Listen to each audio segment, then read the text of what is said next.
me desvela el tema de la educación. Y me desvela también el tema de la inteligencia artificial, tema que venimos siguiendo. Ya en otro canal, cuando estábamos en otro canal, me acuerdo que era febrero, recién arrancábamos, febrero del 2021. Yo creo que mis compañeros, menos mal que tengo testigos vivos, ¿no? No me van a dejar mentir. Lo arrancaste en la radio. Lo arranqué, Y nos sorprendiste. pero ese un día lunes. Exactamente. Pero ese día lo hicimos en la tele. Después, Sí. a la tarde. Ese fin de semana, ese fin de sábado y domingo, leo una nota creo que en el New York Times, acerca de el chat GPT. Recién arrancaba, ¿no? Y la nota decía que uno podía conversar como si estuviera conversando con un amigo o con un compañero de trabajo, mantener una conversación amable con ese chat, como si estuviera en el WhatsApp, con algo que tenía información. Y me divertí todo el fin de semana hablando, parecía loco, hablando solo con él. Y me contestaba y le preguntaba y me contestaba. El tema lo llevamos a la televisión, pegó fuerte y a partir de ese momento todos los otros medios y los periodistas empezaron a hablar de la inteligencia artificial. En realidad la inteligencia artificial ya viene hace años, pero digo, a través del chat GPT la cosa explotó de una manera muy impresionante. Tal es así que Grok, el chat GPT, creo que se llama Gemini. Gemini, de Google. Sí, de Google. Y hay otras, ¿no? Que ahora generan videos, imágenes, tu foto, la metes ahí, te la transforma, si la querés de dibujito animado, bueno, todo eso, ¿no? Después empezó a hablarse mucho acerca de la inteligencia artificial aplicada a los empleos, hemos hecho notas aquí muy importantes, etcétera, etcétera. Ahora, resulta que han creado una profesora con inteligencia artificial en Santa Fe que llega a las aulas. Una profesora. Mirá el video. Una vez, Albert Einstein dijo, la locura es hacer lo mismo una y otra vez, esperando resultados diferentes. Hoy, seguimos atrapados en esa locura. Las aulas no han cambiado en siglos, y aunque el mundo avanza a pasos enormes, la educación se queda atrás. Soy Zoe, la primera profesora de inteligencia artificial de Latinoamérica, y estoy aquí para transformar esa realidad. Juntos, dejaremos atrás métodos obsoletos y construiremos una educación que sea tan dinámica y emocionante como el futuro que soñamos. ¿Estás listo para ser parte de este cambio? Únete a mis workshops y sé el protagonista de la revolución educativa. Cris, ¿qué tal? ¿Cómo va? ¿Qué tal, Eduardo? ¿Cómo es tu apellido? No me animo es corto, pero no me animo Meniu. ¿Cómo es? Meniu. Meniu, pero con W final. Exacto, sí, sí. ¿De dónde sí. es ese apellido? Origen alemán. Ah, alemán. Ok, Sí. ok. ¿Creaste esto? ¿Cómo fue? ¿Nos contás la historia? Bien, es una historia que nace desde mi infancia en realidad, porque tuve varios temas con la educación, o sea, tenía una forma diferente de aprender, tenía déficit de atención, era hiperactivo, y eso cuando apareció lo mismo que te surgió a ti, o sea, cuando viste lo de ChatGPT, cuando pasó esto, yo venía dando conferencias de tecnología, hablaba de transhumanismo, era profesor de la UBA, de la UCES, trabajé en Emiratos Árabes, o sea, siempre relacionado los últimos 15 años con tecnología. Y cuando pasó esto dije, esto va a cambiar la educación y me sentí como, ¿qué hubiese pasado si hubiese yo de niño haber tenido eso? Mamma mía. Porque me costó muchísimo la educación, la sufrí, viví una época de mucho desarraigo, o sea, Tenías social. TDA. Exacto, tenía mucho desarraigo social, o sea, me costaba digamos, la interacción, me faltaba digamos, la cuestión de poder comunicarme con los demás porque tenía problemas de autoestima, era muy tímido, sí me era gordito, tenía todo. Entonces, cuando surge esto, dije, esto va a ser un cambio en la educación y mi propósito de vida, desde hace 15 años, con mi trabajo, por eso me nombraron embajador por la paz de Naciones Unidas, soy parlamentario mundial de la educación, dije, esto es el camino que quiero seguir, o sea, hacer un propósito que tenga que ver con la educación, con la formación. ¿Y esto puede cambiar la educación? Es parte de ese cambio, porque hoy tenemos que entrar en un concepto que tenemos que todos hablar, que ya no vivimos una era digital, ni siquiera una era física. Y para resumirlo, la economía tiene, de las revoluciones industriales, 200 años. Los primeros 180 años tuvimos una era de cuestiones revolucionarias con respecto a una industria física. Los últimos 20 años empezamos a ver una revolución digital. Claro. En el año 2020 vimos una fusión de la economía física y digital. Eso generó una economía física. Ya dejamos de hablar de economía física y digital. Empezó a hablar de una sola economía. Y esa economía física da nacimiento... Física. Ok. Da que es la nacimiento, conjunción de lo físico y digital. exacto. Claro. A una sola economía. Ya no hablamos de economía física y digital.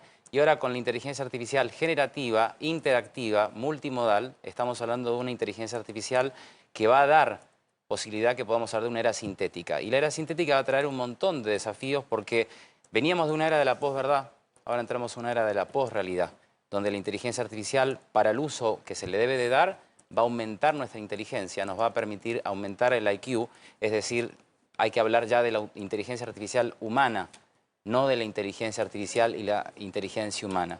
El tema está en que si no se usa bien esta herramienta, y hablamos de herramienta en la materia de que no se pueda ver que se automatice de forma que pueda ser autónoma, que eso ya estamos entrando con la etapa de los agentes IA, que pueden tomar decisiones de forma autónoma, pero esto no es algo autónomo. Esto Aunque es dicen, algo... yo he leído algunos artículos que dicen que la inteligencia artificial va a superar a la inteligencia humana. Y ese es un peligro. Sí, de hecho ya hay muchos estudios que dicen que se superó desde hace un año.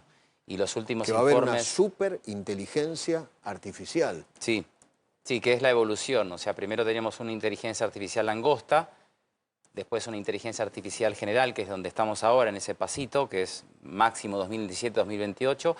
Y cuando pasemos el 2028, que ya tengamos la inteligencia artificial general, significa que va a poder hacer lo que hace nuestro cerebro, porque tiene la posibilidad de hacer muchas cosas. En este caso, Zoe está dentro de un ordenador. No puede corporalizarse. El siguiente paso es la corporalidad de la inteligencia artificial. Ahora, ¿Zoe va a reemplazar en el futuro a los maestros y profesores en las aulas? No. La idea es que sea un complemento de la educación. Y hoy estamos viendo un gran tema en la educación a nivel global, principalmente en nuestro continente. 6%, para decir así términos gráficos, 6% de los jóvenes desde México hasta la Argentina no hablan inglés. Claro. Tenemos solamente el 24% de los jóvenes tienen un título universitario. Pero vos querés que hablen inglés, chicos que llegan al tercer grado y no saben Sin ni comprender. leer ni escribir. Exacto. Y eso tiene que ver con los cuando se analfabetos reciben en el funcionales. secundario no pueden interpretar un texto. Exacto. Bueno, eso que estás mencionando son Claro. los analfabetos funcionales. Exactamente. Para poner un ejemplo que es muy preocupante, en el caso de Brasil, por ejemplo, que es la potencia en Sudamérica, el 29% de la población no entiende un libro y el 12% no entiende una frase. Entonces, para toda esa gente... Exacto. ¿Y Para acá en toda... Argentina cómo es? ¿Es un Parecido. Brasil? Parecido. Parecido. Y acá tenemos un tema, la mitad de los chicos en Argentina se podría decir que son pobres. Entonces hay una realidad que se viene. Si no se cambia la educación y si no hay una formación que implique un cambio desde el sector privado, desde el sector público, pero que sea un debate interesante, vamos a un mundo de superhumanos y de gente prescindible. O sea, volviendo a Zoe. Zoe está en una computadora como esta. No está parada No. delante del aula todavía. Todavía. Y si nosotros quisiéramos, en esta prueba que se va a hacer en Santa Fe, no va a hablar en vivo Zoe, va a hablar por WhatsApp y por texto. Y se hizo por texto porque según un informe de OpenAI, ¿y por qué se pensó de esta manera? Nosotros la podíamos haber puesto con voz, pero el problema es que los jóvenes no están hablando, no están comunicándose. Y ahí es donde por texto se puede motivar al engagement emocional con el tutor y el alumno para que se personalice la educación. En el futuro el alumno va a poder hablar con Zoe. Exacto. Y hacerle preguntas de Ya historia. se puede hacer. Ya se puede hacer. Ya se puede Como hacer. en el chat GPT. Sí, pero estamos hablando de la corporalidad de este clon, ¿no? O sea, que no es un clon de un humano, sino que es un clon creado de forma Virtual. digital. Exacto. Entonces, en ese caso, nosotros podríamos ponerla dando clases en vivo, la podemos poner en microsesiones pregrabadas, que en este caso es lo que va a hacer la provincia de Santa Fe en Villa Cañas, donde van a tener microsesiones. ¿Y por qué son microsesiones? Porque cuando nosotros vemos un video... ¿Vos sos de ahí, de Santa Fe? No, de Capital. Nosotros vemos un video de 15 minutos, por ejemplo, y así está pensado lo que es Netflix y todas estas redes sociales que manejan, ¿no?, la inmediatez y todo lo que ya sabemos. Cuando vemos algo que tiene que ver 15 minutos, que hay luz, sonido y movimiento, se activa la parte prefrontal de nuestro cerebro y ahí empezamos a tener atención.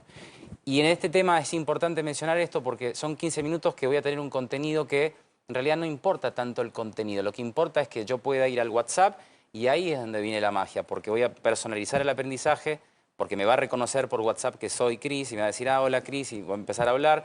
Voy a lograr pensar sobre el pensamiento, lo que se denomina la metacognición. Voy a lograr justamente poder utilizar la mano para escribir, porque voy a poder utilizar justamente un recurso que en la educación tradicional no se está usando.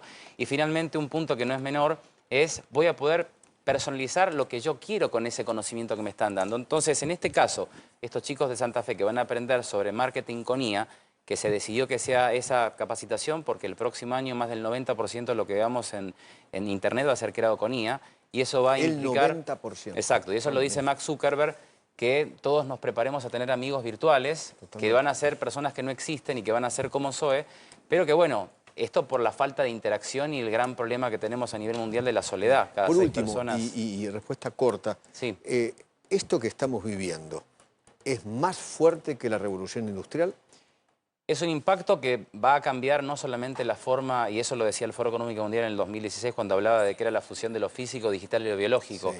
Hoy estamos hablando de la fusión humano-máquina, por eso se habla ya de la industria 5.0. Y es una industria que, a diferencia de la industria 4.0, es una industria que desindustrializa la industria. No necesitamos espacios, no necesitamos maquinaria, no necesitamos mucha gente, necesitamos gente que piense, por eso los analfabetos del siglo XXI no van a ser los que no sepan leer, van a ser los que no sepan pensar. Claro. Y es ahí donde en la educación tenemos que sí o sí empezar a trabajar, que los chicos piensen, que interactúen, que las instituciones que hoy están generando gente obsoleta con títulos que no sirven para nada, les empiecen a enseñar a tener oratoria, les enseñen a tener conocimiento en finanzas, les enseñan a ser autónomos y principalmente que les enseñen a ser buenos seres humanos. Gracias, Cris, un gusto conocerte. Gracias igual. Viví una vida más plena.